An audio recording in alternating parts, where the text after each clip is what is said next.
وسلام علی عبادہ الذین اصطفی اما بعد۔ غار ثور میں 3 دن جب مکمل ہو گئے تو اس دوران مکہ مکرمہ کے لوگوں کی ہمتیں بھی کافی پست ہو گئی تھیں۔ بہت سارے اس میں سے نا امید ہو چکے تھے اور وہ حیران تھے کہ جن کو ہم پکڑنا چاہتے تھے وہ گئے کہاں، کیا آسمان پر چلے گئے یا زمین نے ان کو چھپا لیا؟ آپس میں مشوروں میں لگ گئے۔ وہ جو دوڑ بھاگ کی صورتحال تھی وہ بات چیت کی صورتحال میں بدل گئی۔ یہ بہترین موقع تھا، نبی علیہ السلام باہر تشریف لائے اور آپ نے اب مدینہ طیبہ کی طرف سفر شروع فرمایا۔ مدینہ طیبہ کی طرف آپ کا زندگی کا پہلا سفر 6 سال کی عمر میں ہوا۔ جب آپ چھوٹے تھے، والدہ کی زیر کفالت تھے، اس وقت آپ کی والدہ آپ کو مکہ مکرمہ سے مدینہ طیبہ لے کر گئی تھی۔ چھوٹی عمر کی وجہ سے آپ اس وقت پھول دوڑتے بھاگتے تھے، بولتے تھے، باتیں کرتے تھے، مگر بچپن کی جو معصومیت ہوتی ہے وہ چہرے پہ عجیب چمکتی تھی۔ جو بھی دیکھتا تھا وہ کہتا تھا کہ ہاں آنے والے وقت کی یہ کوئی بڑی شخصیت ہے، ہونہار پرور کے چکنے چکنے پاس، آپ باتیں ہی ایسی اچھی کرتے ہیں۔ آپ کی والدہ ماجدہ سیدہ آمنہ آپ کو دیکھ کے بہت خوش ہوتی تھی۔ کبھی بیٹھ کے سوچتی کہ یہ تو بالکل اپنے والد کی طرح دیکھتا ہے، والد کی طرح مسکراتا ہے، والد کی طرح مسکراتا ہے، اور بالکل اس کا بیٹھنے کا انداز، اٹھنے کا انداز بالکل اپنے والد پہ گیا۔ اور کیونکہ حضرت عبداللہ پورے مکہ مکرمہ میں بہت زیادہ خوبصورت نوجوان تھے، ان کے حسن و جمال کے تذکرے عام تھے، تو اس بات پر بی بی آمنہ کو اور زیادہ خوشی ہوتی کہ الولد سر العزیز، کہ بیٹا باپ کا راز ہوتا ہے کہ یقیناً یہ اپنے باپ کو جائے گا، مگر ان کو یہ پتہ نہیں تھا کہ یہ باپ کو کیا جائے گا، یہ دنیا میں ایک ایسی مثال قائم کرے گا کہ رہتی دنیا ان کو اپنی زندگی کا معیار سمجھا کرے گی۔ بی بی آمنہ کو اس بات کا اندازہ نہیں۔ نبی علیہ السلام نے یہ مکہ مکرمہ سے مدینہ جانے کا واقعہ جو زندگی کا پہلا واقعہ تھا، یہ خود بھی صحابہ کو سنایا، فرمایا کہ مجھے یاد پڑتا ہے کہ میری والدہ مجھے لے کر آئی تھی اور میرے والد کی جو قبر تھی اس کے اوپر وہ کھڑی ہوئی تھی، اور ایسے لگتا تھا کہ جیسے وہ باتیں کر رہی ہیں ان سے، اور کہہ رہی تھی کہ عبداللہ آپ کی ایک امانت میرے پاس تھی، کاش آج آپ ہوتے تو آپ کا چہرہ دیکھتے، اس کی حسن و جمال کو دیکھتے۔ فرماتے ہیں کہ یہ بات کرتے ہوئے ان کی آنکھوں میں آنسو آ گئے اور میں اپنی والدہ کو روتے دیکھ کر ویسے ہی رونے لگ گیا۔ سبحان اللہ، یہ اس نبی امی کے لڑکپن کی بات ہے، میں بھی رونے لگ گیا اپنی والدہ کو روتا دیکھ کر۔ تو یہ زندگی کا پہلا سفر تھا۔ پھر اس کے بعد آپ کی جب جوانی ہوئی تو 20 سال اور 25 سال کے درمیان آپ نے پھر سفر فرمایا۔ ایک سفر تو وہ تھا جو خدیجہ الکبریٰ رضی اللہ تعالی عنہا کی مال تجارت کے ساتھ آپ نے فرمایا، وہ بھی مدینہ طیبہ کے قریب سے ہی راستہ گزرتا تھا، بلاد شام کو جو جاتے ہیں۔ اور اب ایک یہ ہجرت کا سفر، یہ بحیثیت ایک نبی، ایک رسول، اللہ کے پیارے محبوب صلی اللہ علیہ وسلم کی حیثیت سے سفر فرما رہے ہیں. جو جوانی اور لڑکپن کے سفر ہیں ان کے تذکرے اتنی تفصیل سے نہیں ملتے کیونکہ اس کے راوی نہیں ہیں. جو نبی علیہ السلام نے خود بتلا دیا بس وہی معلوم ہے، اس کے علاوہ معلوم نہیں. لیکن جب آپ نے نبوت کا اظہار فرما دیا پھر اللہ تعالیٰ نے ایسے اس شاخ کی جماعت دے دی جو نبی علیہ السلام کی ایک ایک چھوٹی اور بڑی چیز کو دیکھتے تھے، یاد رکھتے تھے، اس پر عمل پیرا ہوتے تھے. اس لیے صحابہ کو بعد کی ایک ایک بات کا پتہ تھا.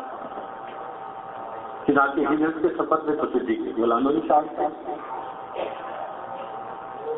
راستے میں سراقہ رضی اللہ تعالیٰ عنہ جو اس وقت تک مسلمان نہیں تھے وہ اپنے گھوڑے پہ آئے اور انہوں نے نبی علیہ السلام کو دیکھا. لیکن یہاں ایک معجزہ نما ہوا کہ ان کے گھوڑے کے پاؤں زمین میں دھس گئے. پھر انہوں نے اسلام قبول کرنے کی درخواست کی. نبی علیہ السلام نے قبول کر لی، چنانچہ وہ بھی مسلمان ہوئے. اس راستے میں ایک آدمی کو درمیان میں سے لیا گیا جو ظاہرہ کافر تھا لیکن راستوں سے واقف تھا. عبداللہ اس کا نام، اور وہ دشوار گزار راستہ جو عام معمول کے مطابق نہیں راستہ استعمال ہوتا تھا، غیر معروف راستہ، اس سے نبی علیہ السلام تشریف لے گئے. مشقت بھی بہت اٹھانی پڑی اور راستے میں ظاہرہ بھی ختم ہو گیا. چنانچہ مدینہ طیبہ پہنچنے سے ایک منزل پہلے بھوک پیاس کی وجہ سے بہت کمزوری محسوس ہوتی ہے. صدیق فلانوں کا بس نہیں چلتا تھا کہ وہ کہاں سے کچھ لائیں اور نبی اسلام کی خدمت سے پیش کریں. چنانچہ ان میں محبت کا ایک چھوٹا سا جھونپڑا تھا، وہاں پر پہنچے تو صدیق فلانوں نے جاتے ہی ان سے کہا کہ کیا ہم آپ کی بکریوں کا دودھ لے سکتے ہیں؟ انہوں نے کہا میں بھی بوڑھی ہوں، گھر میں بکریاں بھی کمزور اور بوڑھی ہیں، ان کا تو دودھ ہمیں لینا نصیب نہیں ہوتا. تو صدیق اطمینان نے کہا کہ آپ اجازت دے دیجیے، نصیب ہمارے النصیب یصیب. چنانچہ انہوں نے اجازت دی. صدیق اطمینان جب نیچے بیٹھے تو بکری کا دودھ اتنا نکلا کہ وہ پورا برتن ہی دودھ سے بھر گیا. اب صدیق اطمینانوں کی طبعی نفاست دیکھیے کہ جب انہوں نے دودھ نکال لیا تو انہوں نے اس برتن کے اوپر اپنا ایک کپڑا ڈالا. اوپن لے کر نبی اسلام کی خدمت میں نہیں آئے. یہ طبعی نفاست ہے کہ کوئی مٹی کا ذرہ نہ اندر چلا جائے. ممکن ہے کوئی مکھی غریب ہو، اس کے گرنے کا بھی تو اندیشہ ہو سکتا ہے. تو اسلام کی تعلیمات اس وقت طہارت اور پاکیزگی کے بارے میں ابھی سامنے نہیں آئی ہے. ابتدا تھا. یہ صدیق اطمینانوں کی طبعی نفاست ہے کہ انہوں نے دودھ نکالا اور دودھ والے برتن کے اوپر اپنے ایک کپڑے کا کونا اوپر ڈال دیا، ڈھانپ کے اس کو لے آیا اور لا کے نبی اسلام کی خدمت میں پیش کیا. نبی اسلام نے دودھ پیا اور یہاں پر صدیق اطمینانوں نے وہ تاریخی جملہ کہا کہ نبی اسلام نے دودھ پیا فشاربا حتی رضیت، کہ نبی اسلام نے اتنا دودھ پیا کہ میرا دل خوش ہو گیا.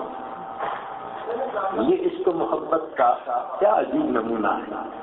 جیسے بچہ بیمار ہوتا ہے پھر کسی دن اگر وہ اچھا دودھ پی لیتا ہے تو ماں کا دل خوش ہو جاتا ہے کہ میرے بچے نے دودھ اچھا پی لیا. بالکل اس عاشق کے ثابت کا بھی یہ حال تھا.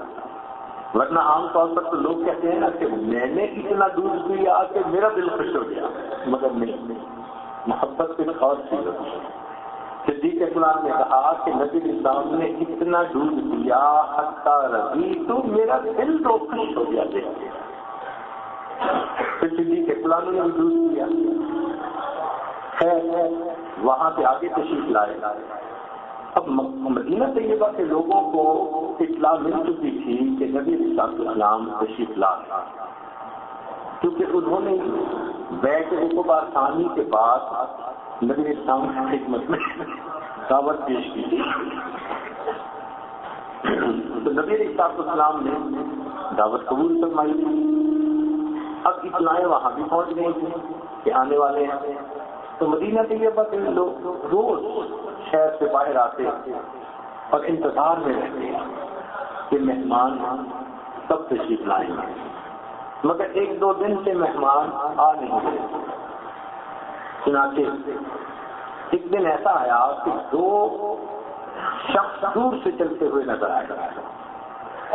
مدینہ طیبہ کے لوگ خوش ہوئے.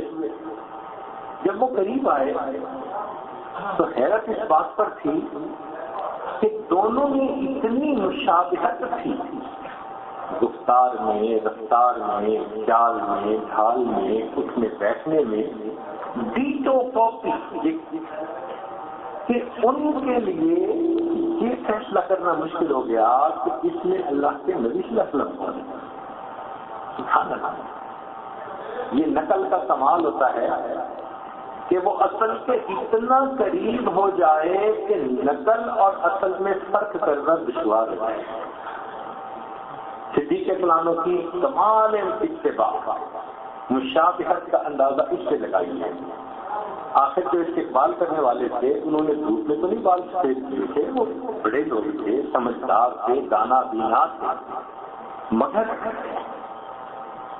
تابع اور مطبوع ایسے ایک دوسرے سے مشابہت رکھتے تھے کہ پتہ نہیں چلتا تھا. چنانچہ بعد میں اندازہ لگایا اور انہوں نے صدیق اکرام سے مصافحہ شروع کر دیا. اور صدیق اکرام نے یہاں بھی اپنی بے مثال ذہانت کا ثبوت دیا کہ انہوں نے مصافحہ کرنا شروع کر دیا کہ سب لوگ مصافحہ کریں گے تو مجھے ہی تکلیف اٹھانی پڑے گی نا. میرے آقا صلی اللہ علیہ وسلم تو آرام سے ہے نا. جب سب مصافحہ کر چکے اور پھر بیٹھے اور گفتگو ہونے لگی تو اس وقت سورج جو تھا وہ بادل سے باہر نکلا، اور جب سورج کی کرنوں نے نبی علیہ السلام کے رخسار کے بوسے لینے شروع کیے تب مدینہ طیبہ کے لوگوں نے دیکھا کہ جس کو نبی علیہ السلام سمجھ کر انہوں نے مصافحہ کیا اس نے اپنے رومال کو پھیلایا اور اپنے ساتھی کے اوپر انہوں نے سایہ کر دیا. تب پتہ چلا آقا کون ہے، غلام کون ہے، تابع کون ہے.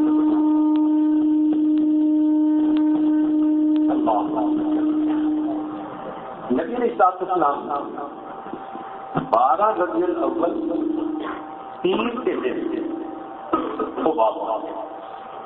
12 ربیع الاول پیر کے دن قباء پہنچے.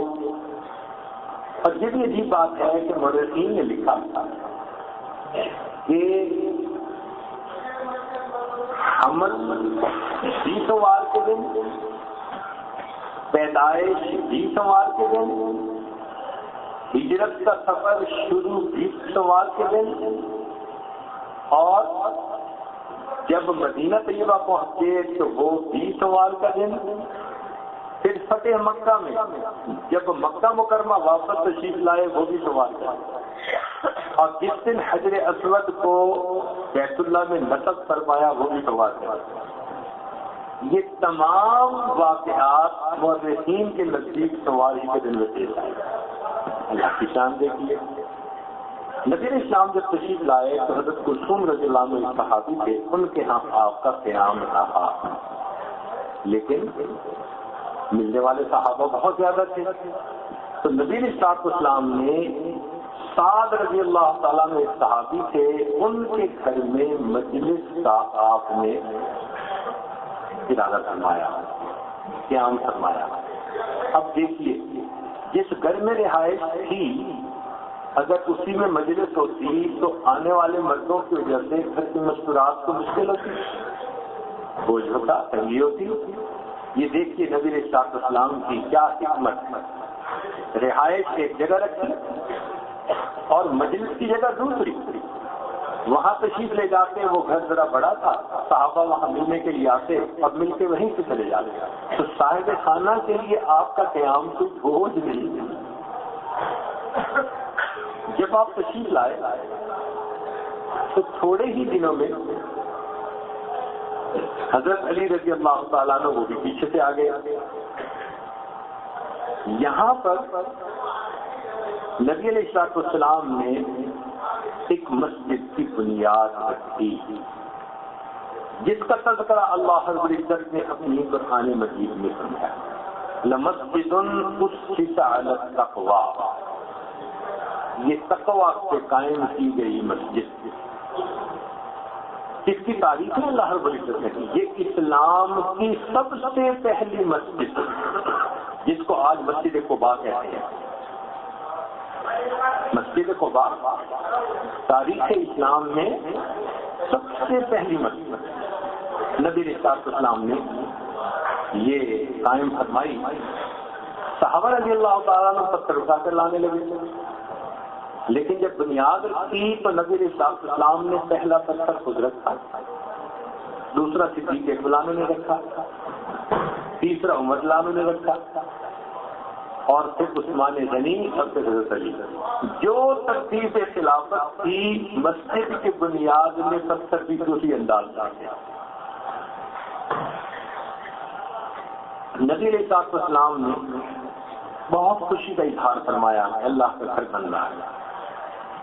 بلکہ ایک صحابی دو پتھر اٹھا کے لائے عمار بن یاسر رضی اللہ عنہ، تو دوسرے صحابہ دیکھ کر ذرا مسکرائے کہ سب ایک ایک پتھر لا رہے ہیں اور یہ دو لا رہے ہیں، جیسے ہم لوگ مسکراتے ہیں نمبر بنا رہے ہیں. تو دوسرے صحابہ مسکرائے کہ سب ایک ایک لا رہے ہیں یہ دو. نبی علیہ السلام نے ان کی تعریف فرمائی، فرمایا ہاں یہ اللہ رب العزت کا گھر بنانے کے لیے اپنی محبت کا اظہار فرما رہے ہیں اور اللہ تعالیٰ اس میں تنافس کو پسند فرما رہے ہیں. کون ہے جو زیادہ محبت کا اظہار کرتا ہے؟ چنانچہ نبی علیہ السلام نے خود بھی پتھر اٹھائے. جب آپ پتھر اٹھانے لگے تو صحابہ نے کہا اللہ کے نبی ہم غلام حاضر ہیں، آپ تشریف رکھیں. فرمایا اللہ کا گھر بن رہا ہے، جیسے آپ چاہتے ہو کہ پتھر پہنچاؤ تو مجھے بھی اللہ کے گھر سے اپنی محبت کا اظہار فرمانا. یہ اسلام کی پہلی مسجد تھی. اس مسجد میں جو قبیلے کے لوگ نماز پڑھتے تھے ان کی طہارت و پاکیزگی کی اللہ رب العزت نے قرآن مجید میں تعریف کی. فرمایا فیہ رجال یحبون ان یتطہروا، اس میں ایسے بندے ہیں جو طہارت کو بہت محبوب رکھتے ہیں. تو ان کا کیا عمل تھا کہ وہ جب فراغت حاصل کرتے تھے قضائے حاجت سے تو پہلے مٹی استعمال کرتے تھے پھر پانی استعمال کرتے تھے. تو ان کے اس عمل کو اللہ رب العزت نے پسند فرمایا اور ان کی تعریف اللہ رب العزت نے قرآن مجید میں فرمائی. یہاں نبی علیہ السلام کچھ عرصہ رہے، پھر یہاں سے آپ آگے تشریف لے گئے. راستے میں ایک محلہ بنی سالم تھا، وہاں نماز کا وقت آ گیا تو جمعہ کے احکام وہاں نازل ہوئے. نبی علیہ السلام نے وہاں جمعہ کی نماز ادا فرمائی اور یہ سب سے پہلی جمعہ کی نماز ہے. پھر جب آگے گئے تو اس بستی کا نام یثرب تھا. یثرب یوں تو ایک آدمی کا نام بھی تھا، لیکن یثرب کا لفظ تقریب سے ہے، اس کا مطلب ہوتا ہے فساد. تو اس لیے نبی علیہ السلام نے اس کا نام بدل دیا. نبی علیہ السلام نے اس کا نام مدینہ صلح شہر کہلایا. نبی علیہ السلام نے اس کا نام طیبہ رکھا. طیبہ کہتے ہیں صاف پاکیزہ شفاف شہر. نبی علیہ السلام نے اس کا نام طابہ رکھا. طابہ کہتے ہیں کہ خوشبوؤں سے مہکتا ہوا شہر. یہ مدینہ بھی ہے، یہ منورہ بھی ہے، یہ طیبہ بھی ہے اور یہ طابہ بھی ہے. یہ سب نام واقعی اسے سوٹ کرتے ہیں. چنانچہ نبی علیہ السلام جب اس بستی میں آئے تو بہت سارے صحابہ نے اس وقت دعوت دی تھی کہ آپ ہمارے ہاں تشریف لائیے، ہمارے ہاں تشریف لائیے. نبی علیہ الصلوۃ والسلام نے ارشاد فرمایا کہ میری اونٹنی کو چھوڑ دیا جائے، جہاں جا کر بیٹھے گی، جہاں اللہ کو پسند ہوگا وہی میرا قیام ہوگا۔ اللہ کی شان دیکھیے کہ اونٹنی چلتی رہی حتیٰ کہ ابو ایوب انصاری رضی اللہ تعالیٰ عنہ کے مکان کے بالکل سامنے آ کر بیٹھے۔ اور یہ بھی واقعہ عجیب ہے کہ یمن کے کئی بادشاہ گزرے ہیں جن کا نام تبع گزرا ہے، تو ایک بادشاہ تبع اول کہلاتا ہے، وہ ایک مرتبہ آیا تو اس کو بتایا گیا کہ تورات اور انجیل میں مدینہ طیبہ کی نشانیاں ہیں اور ایک نبی امی صلی اللہ علیہ وسلم کی تشریف آوری کی نشانیاں ہیں اور وہ یہاں پر آئیں گے۔ چنانچہ اس کے دل میں شوق ہوا، اس نے ایک مکان بنایا اور مکان بنوانے کے بعد 400 علماء کو اس نے دعوت دی اور ان کے درمیان اپنی ول کا اظہار کیا۔ ہم جیسے کہتے ہیں نا وصیت نامہ، اس نے اپنی دل کی ول کا اظہار کیا۔ اس نے کہا کہ میں یہ چاہتا ہوں کہ یہ مکان نسل در نسل اولاد میں آگے چلتا رہے، جب وہ نبی امی یہاں تشریف لائیں یہ میں نے ان کے لیے ہدیہ کیا، اس مکان کی چابیاں ان کے حوالے کر دیا۔ مورخین نے لکھا ہے کہ 1000 سال تک یہ سلسلہ چلتا رہا۔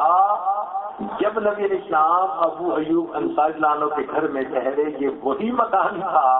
1000 سال کے بعد آپ اپنے مکان مکہ مکرمہ سے چل کے مدینہ اپنے مکان میں ہی تشریف لائے گئے۔ اللہ اکبر کبیرہ۔ جس بادشاہ نے بیت اللہ پر غلاف چڑھایا تھا وہ تبع حمیری، وہ ایک الگ بادشاہ تھا، یہ اس سے بھی پہلے کا بادشاہ ہے۔ تاہم اللہ کی شان دیکھیے، نبی علیہ السلام جب یہاں تشریف لائے تو ابو ایوب انصاری رضی اللہ عنہ کے ہاں 7 مہینے ٹھہرے۔ اب یہاں پر نبی علیہ السلام نے ارشاد فرمایا کہ مجھے عریش کا عریش موسیٰ، جیسے موسیٰ علیہ السلام کا جھونپڑا تھا، مجھے ایک جھونپڑا بنا دو۔ تو صحابہ رضی اللہ عنہ نے مسجد بنانے کا ارادہ کر لیا۔ صدیق اکبر رضی اللہ عنہ کو اللہ نے کیا فضیلت عطا فرمائی، واقعی ان کاموں میں وہ امت میں سب سے آگے تھے۔ 2 یتیم بچے تھے، ایک کا نام تھا سہل اور دوسرے کا نام تھا سہیل، دونوں بھائی تھے، والد فوت ہو گئے تھے۔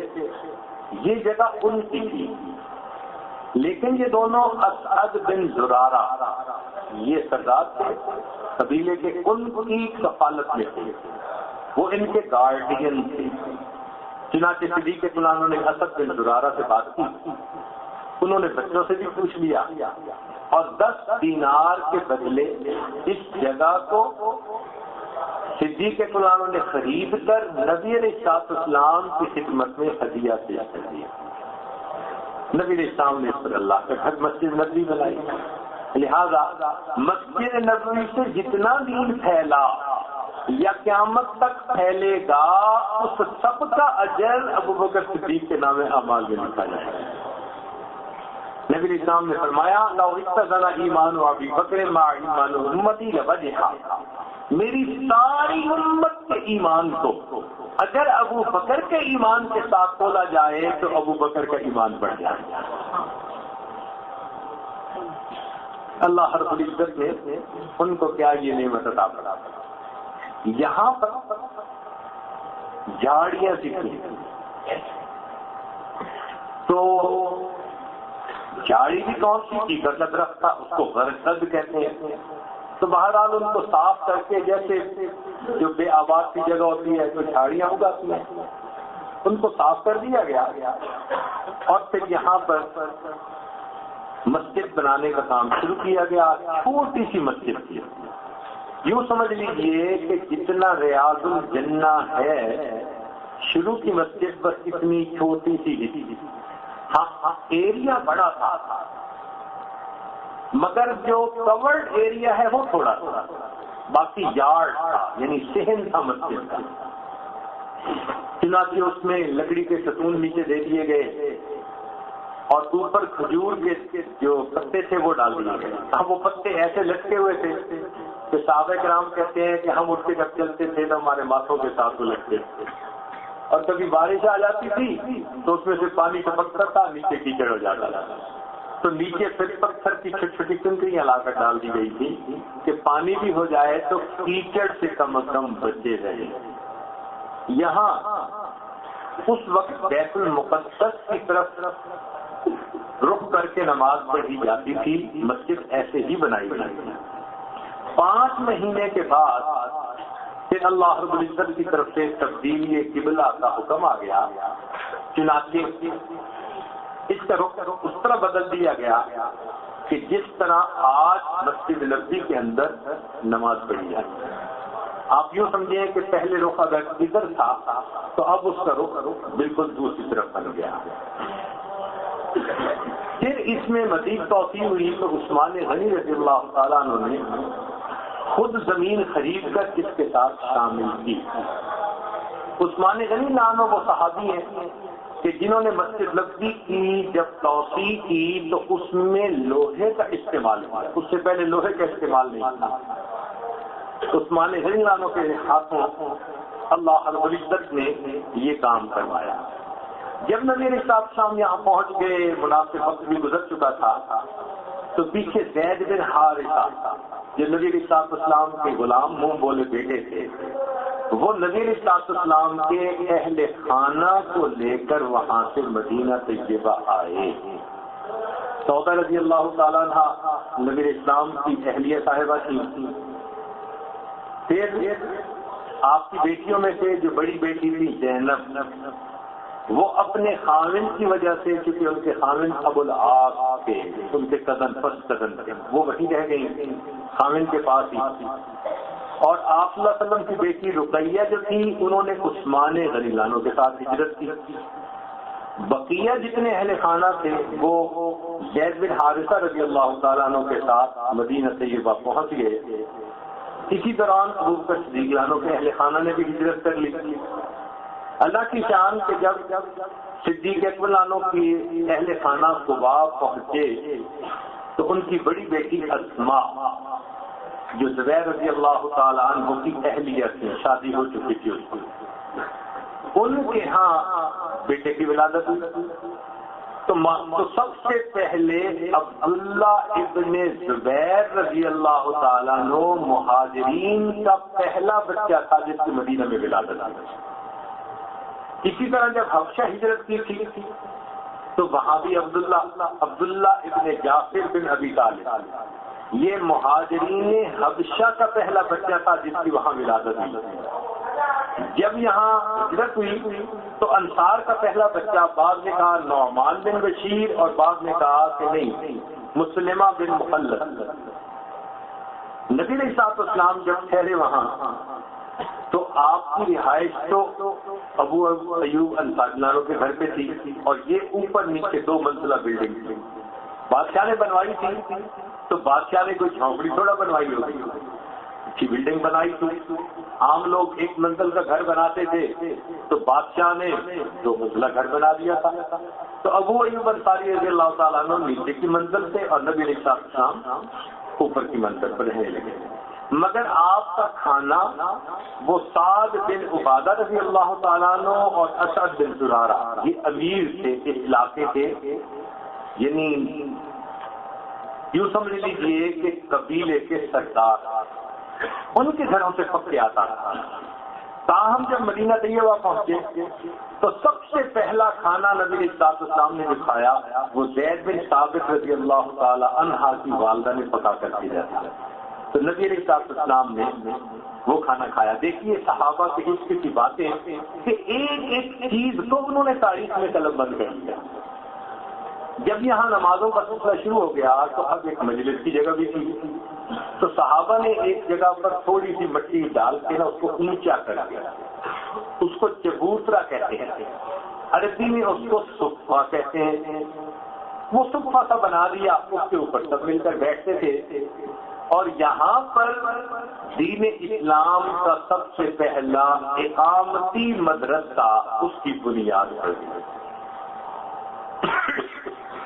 اس کو آپ جامعہ صفحہ کہہ لیں آج کی زبان میں، مدرسہ صفحہ کہہ لیں، لیکن یہ اقامتی مدرسہ تھا دین اسلام کا سب سے پہلا۔ کیوں کہ مہاجرین میں سے کوئی 70 کے قریب صحابہ تھے جو وقتاً فوقتاً آتے تھے اور یہیں رہتے تھے، یہیں ان کا قیام، یہیں طعام، یہیں نماز، یہیں عبادت، یہیں سیکھنا سکھانا۔ اور ان کے مریٹر تھے سلمان فارسی رضی اللہ تعالیٰ، وہ اصحاب صفہ کے مریٹر تھے، گروپ لیڈر جیسے ہوتا ہے۔ نبی علیہ السلام ان کے معلم تھے، اور جیسے آج کل درس نظامی علماء کو پڑھاتے ہیں تو ان کا جو اس وقت سلیبس تھا وہ قرآن مجید تھا، اور نبی علیہ السلام قرآن مجید کو ان کے سامنے کھولتے تھے لِتُبَيِّنَ لِلنَّاسِ مَا نُزِّلَ إِلَيْهِمْ، قرآن کی شرح فرماتے تھے، اور یہ جو قرآن کی شرح تھی اسی کو حدیث کہا جاتا ہے۔ چنانچہ عام مدارس کے اندر 6 گھنٹے طلباء پڑھتے ہیں، اور باقی وقت ان کا اپنے ضروریات کا، مطالعے کا، قیام کام کا ہوتا ہے۔ یہ انوکھا مدرسہ تھا جو 24 گھنٹے کا مدرسہ تھا۔ اس میں جو پڑھائی کے اوقات تھے وہ 24 گھنٹے۔ جب بھی نبی اسلام یہاں تشریف لاتے، دن ہوتا رات ہوتی، آپ صحابہ کو سکھاتے تھے۔ چنانچہ آپ نے کئی مرتبہ یہاں تہجد پڑھی، اور لوگ بھی تہجد پڑھنے کے لیے آئے، نبی اسلام نے ان کو سکھایا۔ ابو بکر صدیق لانوں کو دیکھا تہجد میں قرآن آہستہ پڑھ لے، عمر فاروق لانوں کو دیکھا تہجد میں قرآن ذرا اونچا پڑھ لے، دونوں کو بلا لیا۔ اب یہ کوئی دن کا وقت تو نہیں تھا نا، تہجد کا وقت، تہجد کے وقت بھی سیکھنا سکھانا ہو رہا ہے۔ ابو بکر اتنا آہستہ کیوں پڑھ رہے تھے؟ اللہ کے نبی صلی اللہ علیہ وسلم، میں نے اس بات کو سنانا تھا جو سینوں کے بھید جاگتی ہے، مجھے اونچا پڑھنے کی کیا ضرورت تھی؟ عمر، آپ اونچا کیوں پڑھ رہے تھے؟ اے اللہ کے پیارے حبیب صلی اللہ علیہ وسلم، میں شیطان کو بھگا رہا تھا اور سوتوں کو جگا رہا تھا۔ نبی اسلام نے دونوں کو کہا، ابو بکر تم تھوڑا بلند پڑھو اور عمر آپ تھوڑا آہستہ پڑھو۔ اب یہ جو تعلیم دی جا رہی ہے یہ دن کا پیریڈ نہیں ہے، تہجد کا۔ تو جب بھی نبی اسلام تشریف لاتے یہاں پر طلباء کی کلاس شروع ہو جاتی تھی، یہ سمجھ لیجیے، اور یہی طالب علم تھے جو سیکھتے تھے اور پھر انہوں نے ہی دین کو آگے سکھایا۔ کچھ یہاں پر ڈے اسکالر بھی تھے، جیسے کالج یونیورسٹی میں ہوتا ہے کہ ہاسٹل میں تو نہیں رہتے، شہر میں رہتے ہیں مگر جا کے پڑھتے ہیں۔ تو جو قبیلہ کے لوگ تھے جن کے اپنے گھر تھے، اہل خانہ کے ساتھ رہتے تھے، وہ دیش کا رہتا تھا، وہ دن میں آتے تھے، اور اگر رات کو کوئی بات سکھائی ہوتی تو یہ حضرات تکرار کے ذریعے ان کو بتا دیتے تھے کہ رات یہ بات سکھائی ہے، اور ان میں سے کچھ کاروبار میں اگر مصروف ہوتے تو وہ بھی آ کر سیکھتے، ان کو بھی بتا دیا جاتا تھا۔ یہی تو وہ واقعہ پیش آیا، ایک صحابی بکریاں چرانے والے ہفتے بعد آتے تھے اور پوچھتے تھے کہ کیا اللہ کا حکم آیا، تو ان کو بتایا جاتا تھا جو جو آیات نازل ہوئی۔ ایک مرتبہ وہ بڑے غصے میں پوچھا، بھائی کیوں آج اتنا غصہ کیسے؟ تو آیتیں اتری تھیں جس میں اللہ رب العزت نے قسم کھا کر فرمایا کہ میں ہی تمہیں رزق دیتا ہوں۔ اس آیت کو سن کر اس صحابی کو غصہ آ گیا اور وہ کہنے لگے، کون ہے جس کو یقین دلانے کے لیے میرے اللہ کو قسم کھانی پڑ گئی؟ اللہ رب السماء والارض، اللہ کون ہے جس کو یقین دلانے کے لیے میرے اللہ کو قسم کھانی پڑ گئی؟ تو یہ حضرات یہاں پر کچھ سنتے تھے، کچھ دیکھتے تھے۔ ان کے سامنے قال بھی تھا، ان کے سامنے حال بھی تھا۔ اللہ کے پیارے حبیب صلی اللہ علیہ وسلم کی باتیں ان کے سینوں میں اترتی تھی اور یہ اس کو حفظ جاں بنا لیتے تھے۔ جو دیکھتے تھے، جو سنتے تھے، زندگی کا حصہ بن جاتا تھا۔ چنانچہ یہ پہلا مدرسہ ہے دین اسلام کا، اور آج پوری دنیا میں جہاں بھی مدارس ہیں وہ اس مدرسے کی کرنیں، اس کی شاخیں، اس کی بیٹیاں ہیں. یہ ام المدارس. چنانچہ آج بھی آپ اگر جائیں تو ایک اونچی سی جگہ بنی ہوگی، آپ کو وہاں پر بیٹھنے نفل پڑھنے کا موقع مل جائے گا. چنانچہ شروع میں جب مسجد نبوی بنی تو دن میں عبادت ہوتی تھی اور رات عشاء پڑھ کے لوگ گھروں میں چلے جاتے. تمیم داری رضی اللہ تعالیٰ نے جب اسلام قبول کیا تو انہوں نے ایک تو ممبر بنوا کے دیا نبی اسلام کی خدمت میں، اور دوسرا مسجد نبوی میں چراغ جلانے کا بندوبست سب سے پہلے انہوں نے کیا. چراغ دیا، اے لکھنوی رات کو بھی جو لوگ آئے وہ چراغ جلائیں تاکہ یہاں پر کچھ روشنی رہے. نبی صاحب السلام جب مدینہ طیبہ پہنچے اور اہل خانہ بھی آ گئے تو اللہ کی شان کے آتے ہی بیماری نے حملہ کیا. چنانچہ عائشہ صدیقہ رضی اللہ تعالیٰ عنہ بھی بیمار، حضرت علی لانہ کو بھی بخار آ گیا، ابو بکر صدیق لانہ بھی بیمار، صدیق لانہ کا غلام عامر بن فہیرہ وہ بھی بیمار، بلال لانہ کو بھی بخار. یہیں پر پھر نبی کے سامنے عائشہ صدیقہ لانہ کی جو سبب پرسی کی تھی، مشہور واقعہ ہے، وہ اسی جگہ پیش آیا. تو عائشہ صدیقہ لانہ نے کہا اے اللہ کے نبی صلی اللہ علیہ وسلم آپ دعا کیجیے کہ اللہ تعالیٰ بیماری سے ہمیں نجات عطا فرمائے. تو نبی علیہ السلام نے پہلے تو فضائل سنائے، فرمایا کہ یہ مدینہ طیبہ میں ایک رات کا بخار اگر کسی کو آیا تو اللہ تعالیٰ اس پر 1 سال کے کبیرہ گناہوں کو معاف فرما دے. مدینہ طیبہ کا بخار، اللہ اکبر کر دیا.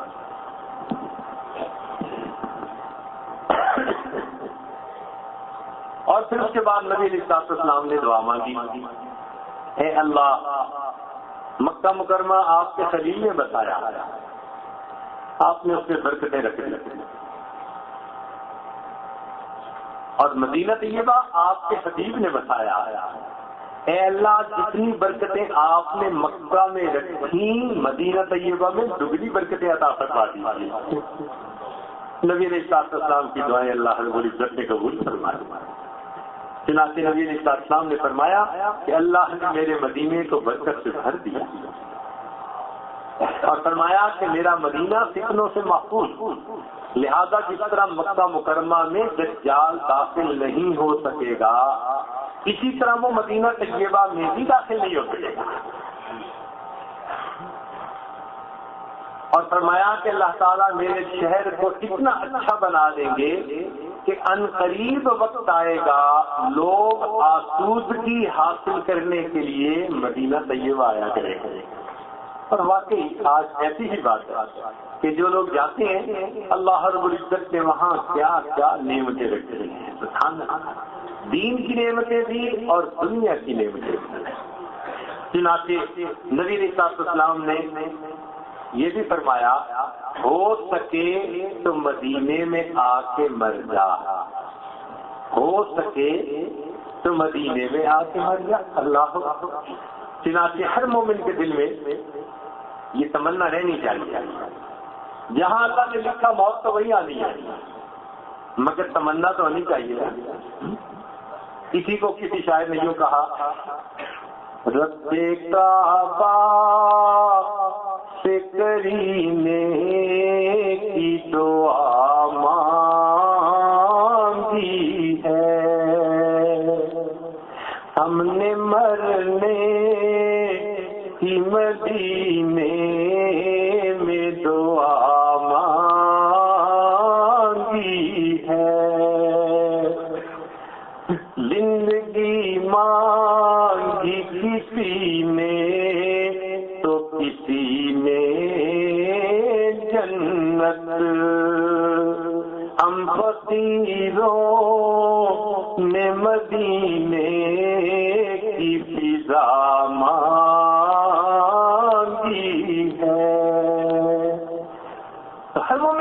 میں یہ طرف رہنی چاہیے، دعا تو مانگنی چاہیے نا. اور یہ ممکن ہے کہ اس سڑک کی وجہ سے کہیں بھی موت آئی، اللہ تعالیٰ قیامت کے دن یہاں پہ کھڑا فرما دے. وما ذلک علی اللہ بعزیز، اللہ کے لیے یہ کام کوئی مشکل نہیں ہے. تو یہ تمنا دل میں ضرور رکھیں کہ اللہ ہمیں زندگی مکہ مکرمہ میں گزارنے کی توفیق عطا فرمائے اور اللہ ہمیں موت مدینہ طیبہ کی عطا فرمائے. نبی علیہ السلام نے فرمایا کہ قیامت قائم ہونے سے 40 سال پہلے میرے اس شہر کو تباہ کیا جائے گا. یہ قیامت کی گویا نشانیوں میں سے بڑی نشانی ہوگی کہ قیامت قائم ہونے سے 40 سال پہلے مدینہ طیبہ کو تباہ کیا جائے گا. نبی علیہ السلام جب تشریف لائے تو اس وقت جہاں مسجد نبوی بنی، جو اس کا پلاٹ تھا، اس پلاٹ کے چاروں طرف ایک صحابی تھے حارثہ بن نعمان، ان کے ہی مکانات بنے ہوئے تھے. جیسے ایک آدمی کے کئی پلاٹ ہوتے ہیں، یہ زمین زیادہ ہوتی ہے، وہ کئی گھر بنا دیتا ہے، تو ان کے ہی گھر بنے ہوئے تھے. چنانچہ نبی علیہ السلام کی 2 بیویاں شروع میں ان کو انہوں نے مکانات دیے، ایک سودا رضی اللہ تعالیٰ عنہ، ایک عائشہ صدیقہ رضی اللہ تعالیٰ عنہ. یہ دونوں مکان کچے تھے. ان میں سلمہ رضی اللہ تعالیٰ عنہ وہ صحابیہ ہیں کہ جنہوں نے سب سے پہلے اپنا مکان پکا بنوایا. پکے سے مراد کے پتھر کو اچھے انداز سے لگوایا، پردے کی نیت سے، کیونکہ کچے مکان پہ مٹی لگانی پڑتی تھی اور اس میں عورتوں کے لیے دقت ہوتی تھی، بے پردگی کا استعمال رہتا تھا. تو ام سلمہ رضی اللہ تعالیٰ عنہ نے پردے کی نیت سے سب سے پہلے اپنے مکان کو پکا بنوایا تاکہ بار بار مینٹیننس عورتوں کو نہ کرنی پڑے. یہی ام سلمہ رضی اللہ تعالیٰ عنہ ہیں جن کی ایک باندی کا نام حیرہ تھا، اور اس باندی کے ہاں ایک بیٹا پیدا ہوا. اس بیٹے کا نام اس نے حسن رکھا. یہ حسن ام سلمہ رضی اللہ تعالی عنہا کے گھر میں ہی پلا بڑھا، بچپن کے اوقات اس نے گزارے، حتیٰ کہ اس کی والدہ کبھی اگر مصروف ہوتی کام میں اور بچہ روتا تو ام سلمہ رضی اللہ تعالیٰ عنہ اس کو اٹھا کے اپنے سینے سے لگا کے اپنا یعنی دودھ اس کے منہ میں دے دیا کرتی. یہ وہ خوش نصیب بچہ تھا. یہ خلافت فاروقی کے آخری 2 سال کی بات، یعنی عمر اللہ عنہ کا دور خلافت تھا، آخری ایام سے 2 سال تھا. یہ وہ بچہ حسن تھا کہ جب کبھی اس کو ام سلمہ رضی اللہ تعالیٰ عنہ سینے سے لگاتی تو ان کی ماں دعا کرتی تھی، اے اللہ اس بچے نے اگر ام المومنین کے سینے کو چوسا تو ہر چوسنے کے بدلے اس کو علم کا باب عطا فرما. ماں کی دعائیں قبول ہو گئیں اور یہ بچہ بڑا ہوا اور اس کا نام حسن بصری پڑا. آج بخاری شریف پڑھتے ہیں نا تو قال الحسن، جہاں نام آتے ہیں نا حسن بصری مراد ہوتے ہیں. یہ ام سلمہ رضی اللہ تعالی عنہا کے گھر میں پیدا ہونے والا پلنے والا تھا. چنانچہ اس کے بعد نبی علیہ السلام جب بھی نکاح فرماتے تو حارثہ بن نعمان اپنا ایک گھر نبی علیہ السلام کی خدمت میں ہدیہ کر دیتے. چنانچہ ایک ایک کرتے کرتے مسجد نبی کے بالکل ساتھ نبی علیہ السلام کے گھر تھے جن کو حجرات قرآن کی زبان میں کہہ دیا کہ یہ حجرات سورہ الحجرات کی قرآن مجید میں ہے. یوں مسجد کی ابتدا ہوئی اور یوں نبی علیہ السلام کو اللہ رب العزت نے یہاں پر لا کر بتایا. یہ مدنی زندگی کا آغاز تھا. آگے اس کی تفصیل تو اب قیامت تک ہوتی رہے گی. اللہ رب العزت نے نبی علیہ السلام کے اس مدینہ منورہ، مدینہ طیبہ، مدینہ طابہ میں جا کر بھرپور عبادتوں کے ساتھ وقت گزارنے کی توفیق عطا فرمائے. یہ وہ جگہ ہے جہاں زندگی کی یادیں قدم قدم سے یاد ہے، کیا کیا واقعہ پیش آیا. یہ وہ جگہ ہے جہاں سب سے زیادہ اللہ کا قرآن نازل ہے، سب سے زیادہ. ہزاروں بار جبریل علیہ السلام جہاں تشریف لے آئے، بلکہ ایک باب ایسا تھا مسجد میں جس کا نام ہی باب جبریل پڑ گیا، اتنا تو جبریل السلام آتے۔ اللہ، چنانچہ کسی نبی علیہ السلام پر جبریل علیہ السلام 10 مرتبہ آئے، کسی پر 5 مرتبہ آئے، کسی پر 40 مرتبہ آئے، کسی پر 100 مرتبہ آئے، اور اللہ کے پیارے حبیب صلی اللہ علیہ وسلم پر جبریل علیہ السلام 24,000 مرتبہ نازل ہوئے۔ اللہ اکبر کبیرہ، سبحان اللہ۔ یہ ایسے ہی ہوتے ہیں نا کہ کبھی 1-2 میسج ہوتے ہیں اور جہاں محبت ہوتی ہے وہاں 2-4 کی بات نہیں ہوتی، وہاں تو پھر سینکڑوں کے حساب سے میسج ہوتے ہیں۔ یہاں بھی اللہ تعالیٰ کا ایسا ہی معاملہ تھا، ماشاء اللہ 24,000 میسجز بھیجے۔ اللہ اکبر کبیرہ۔ تو بہرحال خوش نصیب ہیں وہ لوگ جو اس خطۂ زمین کو دیکھ کر آئے، اور وہ خوش نصیب ہیں جو ابھی چند دنوں میں وہاں جائیں گے، کیونکہ نبی علیہ السلام نے ارشاد فرمایا من زار قبری وجبت لہ شفاعتی، جس نے میری قبر کی زیارت کی قیامت کے دن اس کی شفاعت میرے اوپر واجب ہے۔ وآخر دعوانا ان الحمدللہ رب العالمین۔ تھوڑی دیر کے لیے مراقبہ کرنی ہے۔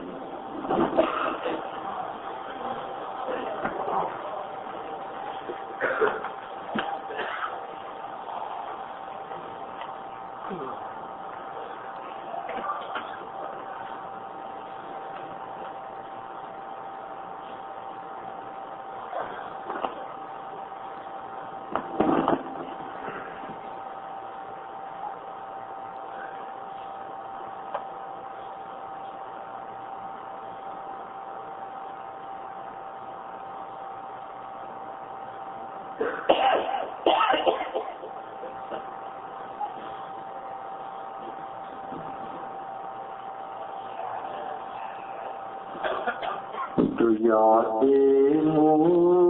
مصطفیٰ سے دل کو بہلایا نہیں کرتے، حقیقت میں وہ لطف زندگی پایا نہیں کرتے، زباں پر شکوہ رنج و علم لایا نہیں کرتے، نبی کے نام لیوا غم سے گھبرایا نہیں کرتے، یہ دربار محمد یہ دربار محمد ہے، یہاں اپنوں کا کیا کہنا، یہاں سے ہاتھ خالی غیر بھی جایا نہیں کرتے،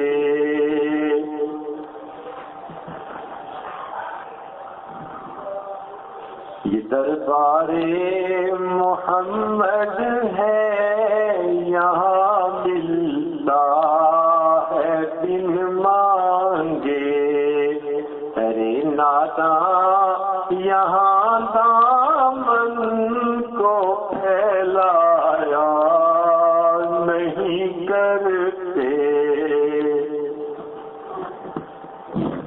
محمد عرش پر پہنچے تو خود خالق نے فرمایا یہ اپنا گھر ہے، اپنے گھر میں شرمایا نہیں کرتے، گناہگاروں کو ہم بخشیں گے تم سے وعدہ کرتے ہیں، گناہگاروں کو ہم بخشیں گے تم سے وعدہ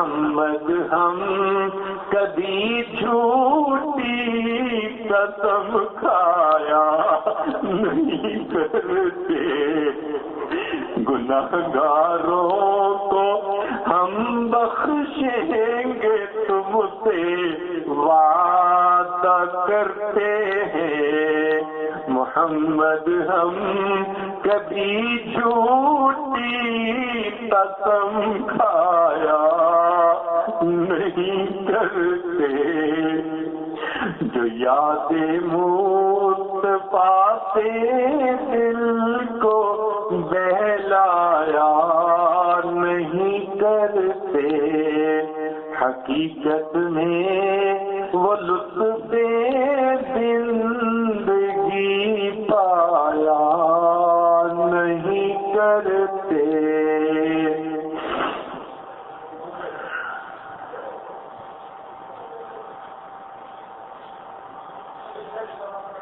ارے او نا سمجھ قربان ہو جا ان کی عزت پر، یہ لمحے زندگی میں بار بار آیا نہیں کرتے۔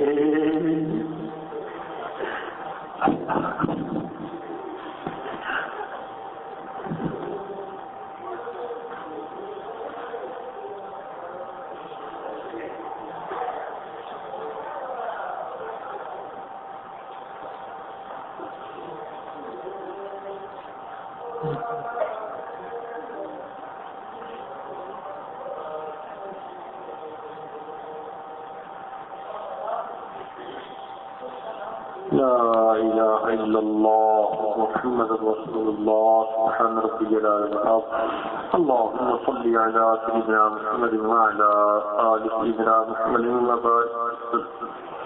اے مالک ہم آپ کے عاجز مسکین بندے ہیں، ہمارے گناہوں کو معاف فرما، خطاؤں سے درگزر فرما، عیبوں کی پردہ فرما، اللہ ہماری نگاہوں کو پاک فرما، دلوں کو صاف فرما، سینوں کو اپنی محبت سے لبریز فرما، اللہ ہمارے حج کو حج مبرور بنا، اس حج کو حج مقبول بنا، اللہ ہمیں گناہوں سے پاک صاف فرما، تقوی و طہارت کی زندگی نصیب فرما، گناہوں کی ذلت سے محفوظ فرما، طاعات کی عزت نصیب فرما، اے اللہ ہمارے مکہ مکرمہ کے قیام کو قبول فرما، زیادہ سے زیادہ ہمیں اللہ اپنا قرب عطا فرما، اپنا اللہ پسندیدہ بندوں میں شامل فرما، اے اللہ جو مدینہ طیبہ حاضر ہو کر آ گئے ان کی حاضری کو قبول فرما، اور جو حاضر ہونے والے ہیں اللہ ان کو دربار سے بہترین اجر بدلہ پانے کی توفیق عطا فرما، میرے مولا ان دنوں کو ہماری زندگی کا بہترین دن بنا، اے اللہ ہماری زندگی کا بہترین دن بنا، میرے مولا جیسے آپ جسے آپ پسند کرتے ہیں اللہ ہمیں ویسا بننے کی توفیق عطا فرما، اے اللہ جن دوست احباب نے دعاؤں کے لیے کہا یا کہنا چاہتے تھے نہیں کہہ سکے، سب کی نیک مرادوں کو پورا فرما، جو مانگا عطا فرما، جو مانگنا چاہیے تو نہیں مانگ سکے وہ بھی عطا فرما، ربنا تقبل منا انك انت السميع العليم وتب علينا انك انت التواب الرحيم، صلى الله تعالى على حبيبه سيدنا محمد وآله وأصحابه أجمعين برحمتك يا أرحم الراحمين۔